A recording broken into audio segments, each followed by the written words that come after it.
Préparer un avenir résilient face aux catastrophes naturelles. Les catastrophes naturelles telles que les inondations deviennent de plus en plus fréquentes et n'ont rien d'exceptionnel.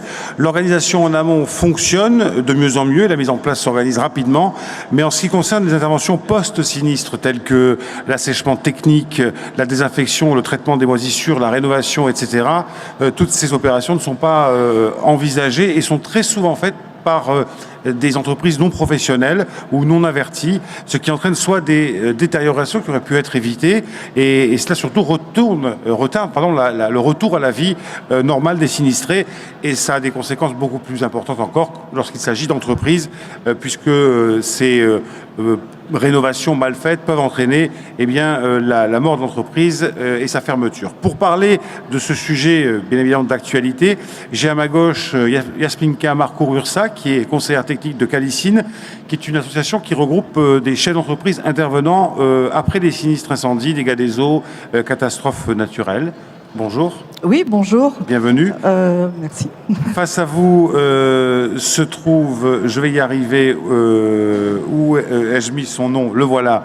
Charlotte Nittard, vice-présidente du GED, le GED qui est le groupement d'experts et d'intervention déchets post-catastrophe. Et puis Luc Baillet de Réseau A+. Alors Réseau A+, c'est un réseau d'acteurs civils et professionnels du bâtiment de haute sécurité sanitaire et environnementale.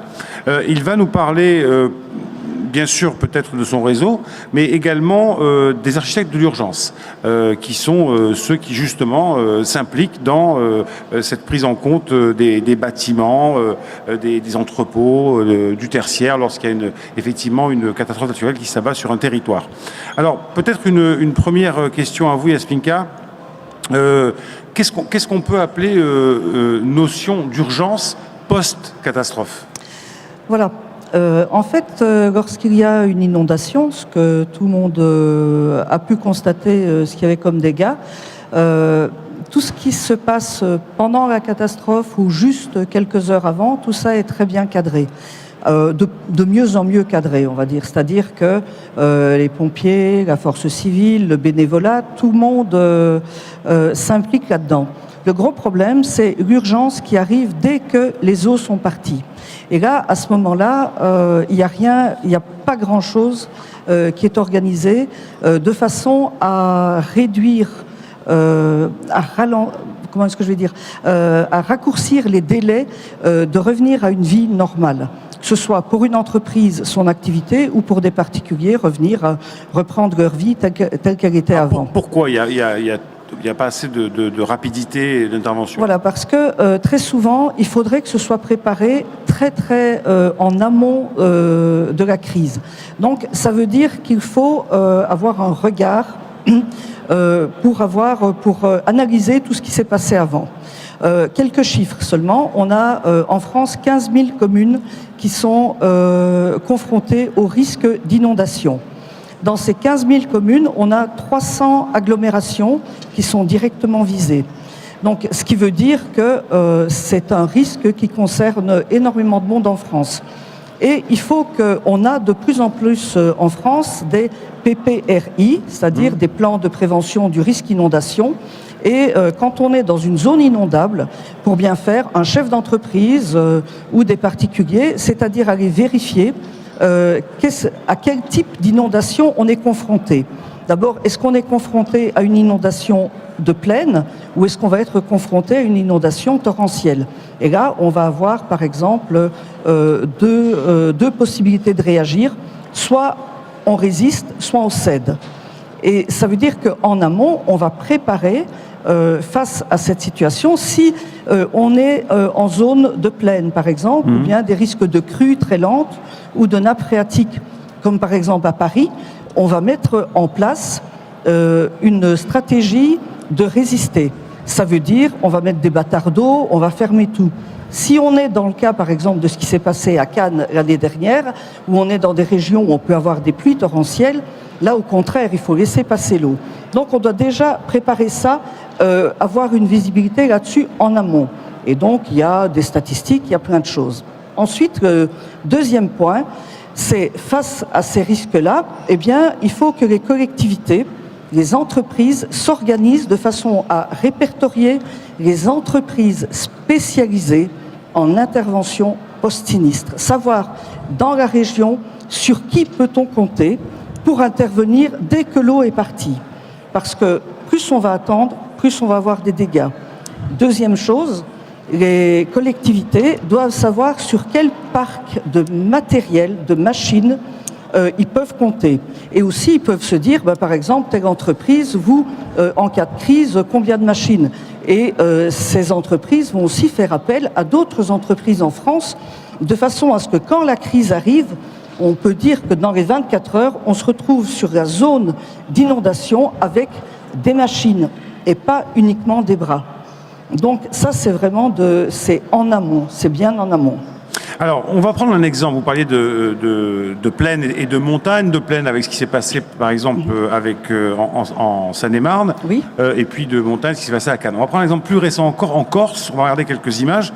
Et, les pluies des pluies torrentielles se sont abattues le 24 novembre 2016 sur la Corse, avec, un témoin le disait, comme un torrent de pluie qui est descendu de la montagne sur, je crois, le quartier, enfin pas le quartier, la commune de Furiani, à côté de Bastia.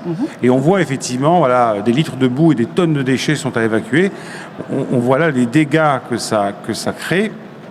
Je précise que c'est un petit film qui a été produit par France 3, enfin Corse.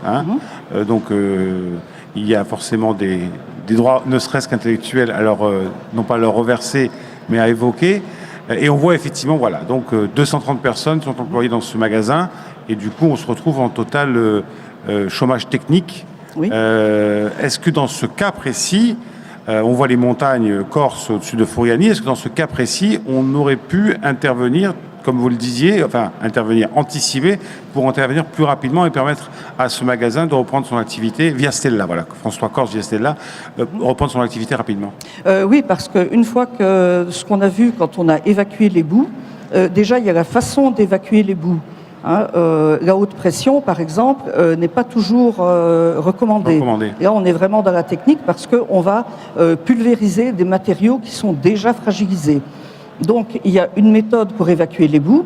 Ensuite, il faut savoir si on n'a pas eu, et là on en discutera sur les déchets, s'il n'y a pas eu des déchets chimiques, des bouteilles voilà, qui ont été déversées.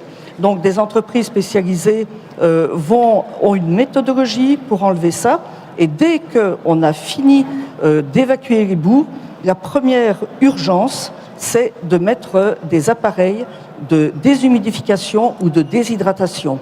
À sécher, mais pas lorsqu'il y a une inondation. Trop souvent, différents intervenants disent, écoutez, maintenant, voilà, on a évacué, on a désinfecté, et maintenant vous laissez les fenêtres et les portes ouvertes, et ça va sécher, ce qui est un non-sens. On est dans un bâtiment qui a un taux d'humidité très élevé, tout est inondé. À l'extérieur, les terres sont saturées d'eau, donc je ne vois pas comment ça peut sécher. Il faut absolument mettre un assèchement technique. Et lorsque on donne des délais parfois de 6, 8 mois, voire 1 an avant de pouvoir réintégrer des lieux qui ont été inondés, si on fait un assèchement technique, ce temps va être réduit parfois 1 mois, 6 semaines.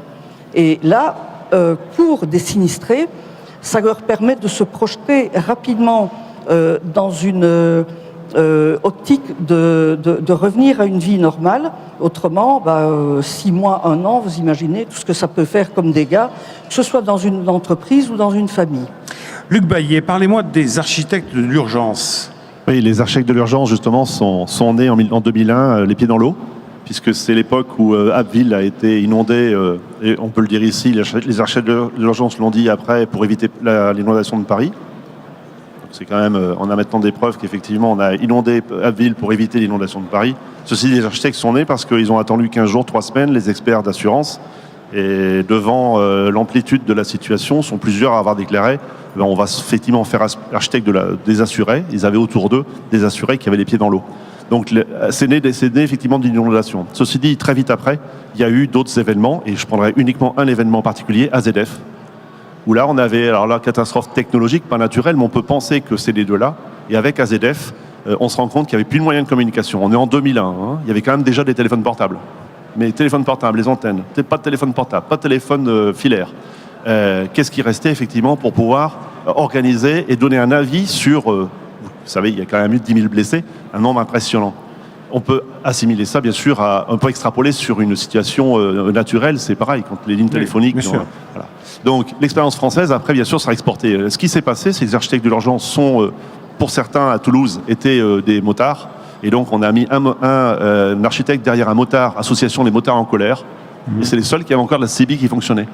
Et donc, avec la CIBI, on a mis à côté de la sécurité civile un poste architecte de l'urgence avec une antenne CIBI. C'est tout simple. Et on a fait la relation. Les architectes ont été faire les diagnostics dont on parle, alors plus structure que état des lieux, mais surtout la structure sur les bâtiments qui ça a étaient soufflé énormément. Ça a soufflé, donc le souffle technologique a fait. On a effectivement donné des avis tout de suite pour dire ce bâtiment-là, il faut en sortir, évacuer, parce que bien sûr, il n'y a pas de risque de séisme supplémentaire, mais le bâtiment lui-même va vivre, et à force de nettoyer ou d'essayer d'intervenir, on risque d'avoir des effondrements.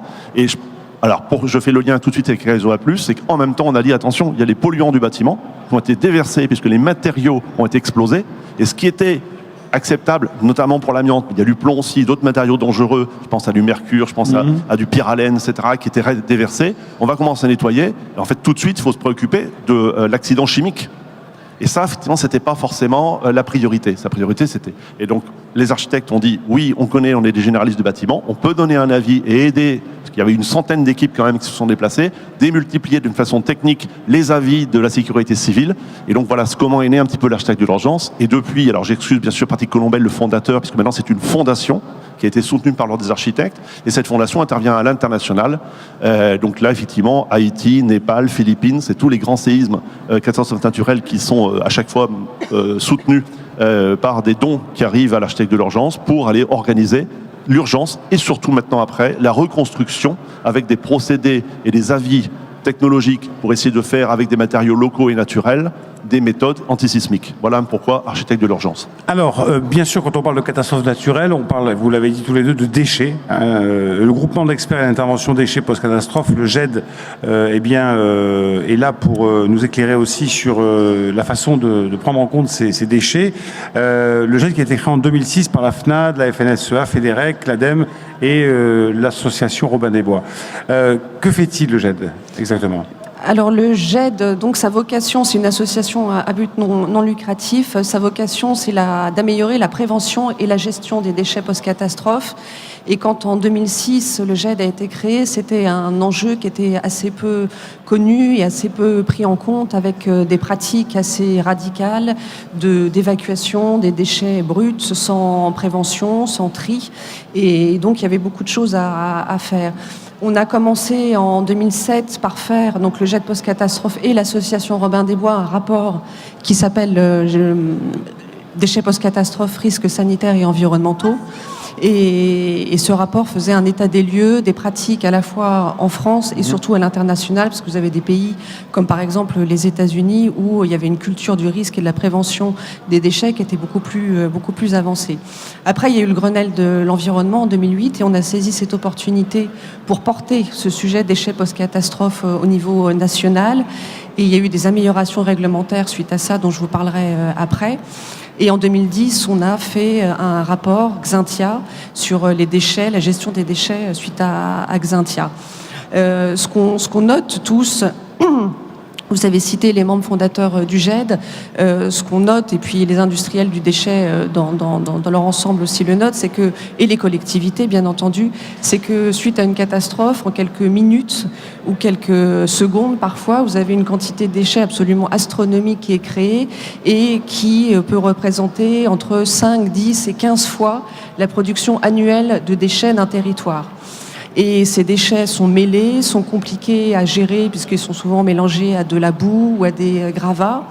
Et il est indispensable d'avoir anticipé, puisque les catastrophes, il y en a de plus en plus. On sait que les territoires sont vulnérables, les zones à risque sont identifiées. Il y a malheureusement aussi parfois des catastrophes dites naturelles qui pourraient être qualifiées d'artificielles tant elles ont eu lieu sur des territoires où le risque était prévisible, mais malheureusement il y a eu de l'urbanisation. Donc il s'agit sur ces territoires d'améliorer la prévention, d'anticiper, c'est-à-dire on sait qu'il va y avoir une catastrophe un jour ou l'autre, quoi qu'on en dise et quoi qu'on espère. Donc essayer d'anticiper pour réduire la production de déchets. De manière à éviter qu'en quelques secondes, il y ait un anéantissement finalement d'efforts de prévention et de gestion des déchets faits par les collectivités et l'ADEME depuis des années, voire des décennies. Donc la prévention, c'est à la fois l'information, bien entendu. On en parlera tout à l'heure. On en parlera tout à l'heure. Et puis aussi la réaction pendant la crise et l'évacuation et le traitement des déchets. Donc prévenir, réagir, rétablir. C'est ça. Donc le GIEC post-catastrophe a élaboré des guides sur le thème inondation, sur le thème séisme, sur également les incendies industriels, sur les feux de forêt et les cyclones. De manière à justement diffuser cette culture prévention et réaction à l'attention des particuliers, des collectivités locales et des industriels. Alors, on essaiera de montrer ce livret si vous en avez apporté, je crois que c'est le cas. Il y a aussi, Jasminka, un aspect important, c'est pour une entreprise, qu'on se focalise un peu sur l'entreprise, parce qu'on est dans un salon B2B, voilà pourquoi, mais effectivement ça peut concerner aussi bien évidemment les particuliers, c'est tout ce qui est documents stratégiques. Les archives d'une entreprise, sa comptabilité, son fichier client. Là aussi, c'est tout bête, mais il faut à un moment donné, alors, sauf si c'est sous l'eau et complètement dispersé, ça devient un déchet, et là, il faut le traiter. Mais j'imagine qu'il y a aussi ce type d'intervention presque urgentissime dans les premières minutes. Oui, bien sûr. Parce qu'on comprend très bien que des archives, du papier qui a été mouillé, si on ne s'en préoccupe pas dans les heures qui suivent, ça va moisir. Ça se délite, c'est foutu. Et donc, beaucoup d'entreprises, c'est vraiment le cœur de l'entreprise, ne peuvent plus fonctionner sans ça. Juste un petit chiffre, 70% des entreprises ferment après un sinistre, que ce soit un incendie ou un dégât des eaux. 70%, c'est absolument énorme. Donc, si on ne fait pas tout ce qu'il faut pour les aider à reprendre une activité normale, ça va s'aggraver. Donc, pour les archives, par exemple, c'est très simple. Ce qu'on peut mettre en place, donc il y a des tas, ça peut se décliner avec différents niveaux, mais la première chose, les archives, encore une fois, en amont, c'est bien aussi que le chef d'entreprise qui est dans une zone inondable sache toujours où sont ses archives prioritaires, celles qui le sont moins et celles finalement dont il n'a pas besoin, parce que c'est pas la peine de payer pour des choses qu'on jettera finalement. Donc une fois que, si ça il a pu le faire, ensuite la première chose c'est qu'on va rincer très délicatement les archives qui sont pleines de boue, pour enlever un maximum de boue acide qui risque d'attaquer le papier. Et ensuite, directement, on va congeler les archives. Alors quand vous dites on, ce sont les entreprises du secteur. Spécialisées. Et ça, c'est un secteur qu'on connaît mal. Est-ce que je pourrais avoir quelques chiffres, quelques données sur ce secteur, sur ces entreprises qui se spécialisent dans ce traitement post-catastrophe? Voilà, ces entreprises ne sont pas connues du public. En France, c'est pas connu. Vous allez aux États-Unis, tout le monde connaît une entreprise qui fait de l'assèchement, qui intervient après sinistre incendie. En France, non. C'est très... on va dire c'est très secret. En France, on a 15 000 communes en zone inondable sur les 36 000. Ça vous donne une petite idée de justement, le risque d'inondation est le risque majeur en France. Ouais. Donc en fait, ces entreprises qui font de l'assèchement technique, et j'insiste bien sur le technique, c'est pas on arrive, on pose un appareil et puis on s'en va. Il faut vraiment faire ça dans les règles. Donc ces entreprises, elles sont habituées à travailler dans l'urgence. Donc les catastrophes naturelles, les inondations, c'est un risque qu'elles savent gérer. Par exemple, sur Cannes, une des entreprises de Callicine qui était concernée par ça, dans les heures qui ont suivi, le téléphone a commencé à sonner et dans les 3 heures, il y avait déjà 2 équipes qui intervenaient. Donc on est habitué à l'urgence, on sait gérer et il faut vraiment prendre... Et ce sont des entreprises aussi qui connaissent les risques, donc les opérateurs sont protégés. On connaît aussi le problème des déchets, donc on connaît le problème de l'amiante. Donc, par exemple, on ne va pas attaquer en lessivage un mur avec de la haute pression, parce que si ça se trouve, c'est un mur à enduit avec un enduit amiante, et avec ça, on va en mettre partout. Donc, c'est vraiment des gens spécialisés. Et par exemple, pour le traitement des archives, ces entreprises ont des méthodes pour pouvoir congeler très rapidement les archives. Une fois que les archives sont congelées, on a stoppé la prolifération des bactéries. On a vraiment, c'est le cas de le dire, gelé la situation. Et après, on a la possibilité, alors, de prendre son temps pour assécher les archives, alors, soit avec des déshydrateurs sur des étagères, ou bien par une méthode qui s'appelle la cryolyophilization. Sachant aussi que maintenant on est quand même à l'heure du numérique et qu'on a beaucoup de backup qui est fait sur... mais c'est aussi pour un chef d'entreprise, une précaution à prendre de faire de la sauvegarde de ces données sur des serveurs distants de manière à ce que si son ordinateur... Il y a des choses... par exemple, sur Cynthia, on a... asséché 3 km d'archives au Conseil général. Voilà, oui. Non, je ne dis pas que le papier est mort. Je dis juste qu'on a heureusement la chance de pouvoir faire un peu de... Avant que vous interveniez sur cette question-là, je voudrais revenir sur les 15 000 communes en zone inondable en France. Vous êtes architecte. Oui. Comment c'est possible? Alors, là, je sors un peu du débat, mais... on peut faire un point vite fait, même si je suis pas urbaniste, donc je botte un petit peu en touche. Les plans d'urbanisme. À l'époque, on a eu des débordements de crues de rivières qui existaient. On va dire, on va approcher à moins 50 ans. D'accord? On peut faire le saut. La reconstruction a pris en compte certainement des habitudes, puisqu'on a quand même eu une césure dans la connaissance, et on a fait de l'urbanisation. L'après-guerre, c'est quand même quelque chose qui était assez violent pour l'urbanisme.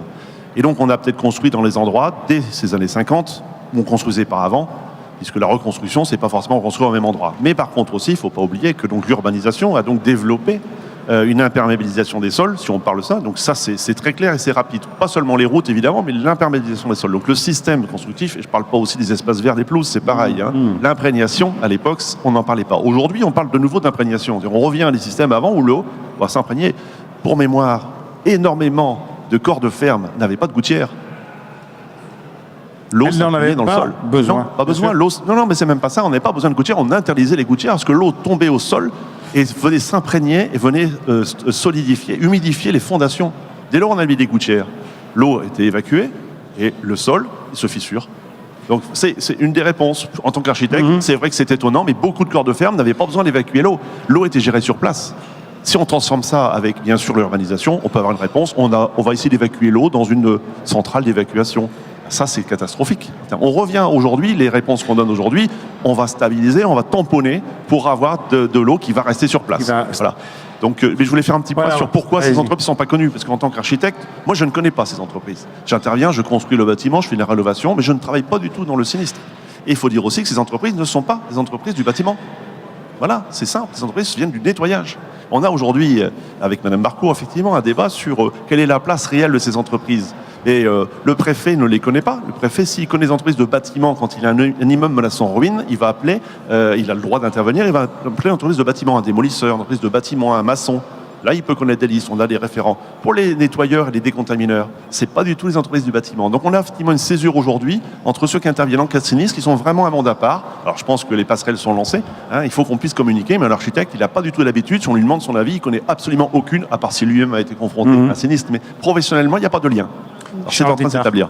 Oui, sur le développement de l'urbanisation, il faut aussi noter que les gens veulent être proches des rivières, veulent être proches du littoral, et qu'il y a une pression et que les maires ne savent pas assez résister à cette pression de l'urbanisation.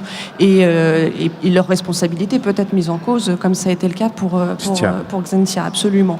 Donc ça, c'est à prendre en compte. D'autre part, parfois vous avez des dispositifs dits de maisons sur pilotis pour justement résister aux inondations. Mais on voit que passé quelques mois, quelques années, finalement sous les pilotis, vous avez un garage qui s'installe, et puis au bout de quelques années, vous avez des portes qui sont mises, donc finalement, c'est plus du tout une maison sur pilotis. Ça, c'est important. Et il y a beaucoup certes d'industriels ici, mais il y a aussi à noter l'intérêt, bien entendu, des collectivités. Et les collectivités et les industriels ont tous intérêt à anticiper et avoir des plans de prévention et des plans de continuité pour faciliter le retour à la normale. Et c'est pour ça que la prévention et la diffusion des informations est absolument capitale, puisque plus vous avez anticipé sur qu'est-ce que vous allez faire pour réduire ce qui va être dans l'eau ou ce qui va être détruit par le cyclone ou par le feu de forêt, et plus vous avez anticipé sur qu'est-ce que vous allez faire des déchets, plus rapidement vous allez pouvoir reprendre votre activité. Et effectivement, on sait que des industriels qui ont été touchés par des inondations et qui après ont mis en place des plans de continuité, de mise hors d'eau de leur matériel ou de leur stock, quand ils sont touchés par une deuxième inondation, peuvent beaucoup plus rapidement reprendre leur activité et les coûts sont considérablement réduits. Alors, si on fait un point d'étape à cet instant du débat, on entend dire que ces entreprises ne sont pas connues parce qu'elles ne sont pas reconnues comme entreprises du bâtiment. Donc là, il y a un travail à faire de lobbying auprès des pouvoirs publics. Sur les 15 000 communes en zone inondable, je crois qu'il n'y a plus rien à faire puisque ça a été construit. Donc maintenant, il faut, je dirais, la pression foncière, l'étalement urbain fait que maintenant, on ne peut pas résister à ça. Donc j'essaie de trouver des pistes plutôt positives. Il y en a une sur la réglementation avec le fait qu'on ait autorisé des zones temporaires de stockage de déchets qui peuvent être, elles, au sec un peu plus loin et qui permettent d'évacuer rapidement des déchets, parfois des déchets dangereux. Absolument, vous avez eu la création d'une rubrique installation classée pour la protection de l'environnement, la rubrique 2719, qui a instauré des sites de stockage temporaire de déchets consécutifs, soit des pollutions maritimes et fluviales, soit des catastrophes naturelles, avec deux types de stockage, des stockages de niveau 1 ou 2 en fonction de leur proximité avec le lieu du sinistre. Ce qui évite, excusez-moi, je finis juste, ce qui évite, si vous voulez, un travers qu'on constatait dans le passé, c'est-à-dire des sites dits provisoires qui finalement s'éternisaient, devenait définitif avec un impact sur les eaux, sur les sols et sur la biodiversité. Alors, les entreprises du secteur ont accès à ces zones temporaires de stockage ? Oui. Oui. D'accord. Oui. Mais bon, après, il y a aussi, voilà, tout se fait dans l'urgence. Et si on n'a pas, tout ça n'a pas été prévu par la collectivité auparavant pour savoir exactement ce qu'on va faire et à quel moment, c'est-à-dire c'est urgent, mais il est urgent de ne pas se presser. Donc justement, ça a été une des autres avancées de la réglementation, c'est que maintenant dans la planification déchets, les plans de prévention et de gestion des déchets, vous avez l'obligation d'avoir une identification des lieux de stockage en fonction justement, parce qu'il faut que ces lieux ils soient proches des sinistres, mais il faut aussi qu'ils soient toujours accessibles, parce que des fois c'est les routes qui sont coupées, et puis aussi une identification donc de ces sites intermédiaires et des sites de traitement, puisque on a vu par exemple dans Xintia, vous aviez un incinérateur qui était les pieds dans l'eau, une déchetterie qui était inaccessible, donc identifier les sites d'évacuation après. Ça demande d'avoir réfléchi avant, aussi la planification, et aussi à destination des industriels et des particuliers pour qu'immédiatement il y ait les bonnes consignes qui soient diffusées. Faites-moi passer les petits livrets, je vais les montrer à la caméra. Donc vous avez, je le disais, enfin vous le disiez plutôt, édité, il y en a encore un, non ? Non, alors ça c'est les 3 guides d'inondation, sinon il y a sur les autres thèmes que je vous ai cités, feu de forêt, voilà, cyclone, vous avez incendie. édité effectivement 4 livrets, inondation, on le voit celui-ci, feu de forêt, donc incendie, cyclone, accident industriel aussi. Oui. Donc 5 et séisme. Et séisme. Et séisme. Donc dans ces livrets, ce qu'on dit finalement, c'est on explique un peu si vous êtes en zone inondable, quels sont vos devoirs, quels sont vos droits aussi. On parle aux particuliers, aux entreprises et aux collectivités, c'est ça, hein ? C'est bien ça. Donc 3 livrets pour chaque typologie de catastrophe. Je lis, hein, votre établissement est-il prêt ? Les sources d'information, où se renseigner sur les risques avant l'inondation, j'imagine. Forcément qu'après c'est l'alerte, hein. Et puis après l'inondation, voilà, c'est ce qu'on disait tout à l'heure, hein, prévenir, réagir, rétablir. Si on va maintenant sur le terrain du coût, parce que tout ça, ça a un coût. C'est-à-dire qu'une collectivité, une entreprise, un particulier même qui voudrait se prémunir, il faut qu'il installe quelque chose. Alors vous dites, on peut faire barrage, on peut laisser passer l'eau, donc il y a des aménagements à faire. Vous deux sur ce sujet-là, quel coût? Non, c'est difficile de dire quel coût, mais qui assume le coût? Oui, c'est difficile de dire quel coût, mais en ce qui concerne tout ce qui vient pendant la crise, enfin tout ce qui est assèchement, désinfection, etc. Donc tout ça, c'est pris en charge par les assureurs. si on est déclaré en catastrophe naturelle. Donc, bon, le problème, c'est que ça met parfois un peu trop de temps. Que les expertises prennent un peu de temps, et puis aussi que certaines choses, par exemple, quand on fait la reconstruction ou la rénovation, il existe des préconisations du gouvernement, mais qui ne sont pas connues, que peu de gens mettent en œuvre, même si on fait une reconstruction soi-même ou une rénovation. Bah, c'est par exemple utiliser certains types de matériaux quand on est en zone inondable, de façon à ce que si une autre inondation arrive, et elle viendra, eh bien, qu'il n'y ait pas les dégâts Oui, qu'on a mais eu moi, cette fois-ci. Yasminka, je parlais du coût de l'aménagement avant la catastrophe naturelle. Oui, ah ben ça c'est à la charge de chaque des entreprises et des particuliers qui doivent... Si je peux me permettre, effectivement, le coût, on parle souvent entreprises, intervenants, experts, etc. Il manque un maillon de la chaîne, c'est la maîtrise d'œuvre.